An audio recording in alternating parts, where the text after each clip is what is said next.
দেখেন কত সুন্দর। ওই যে ভেড়া দেখা যাচ্ছে, এক ঘরে ভেড়া আর এক ঘরে হাঁস।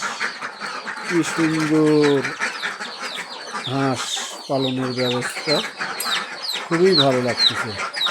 আপনারা দেখেন, আপনারা দেখলে ভালো লাগবে। খুব সুন্দর, খুবই সুন্দরভাবে দেন হাঁস। হাঁসের ঘর, হাঁসের ঘরে প্রবেশ করলাম।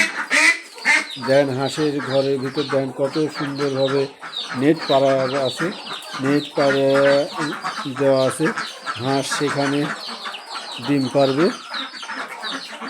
রাত হয়ে আসতেছে, ওই জন্যে এখন হাঁসের ঘরের ভিতর উঠায় দিল এক ভাই। সেই দৃশ্যটাই আপনাদেরকে দেখাচ্ছি যে হাঁস কীভাবে ঘরে থাকে। দেখেন।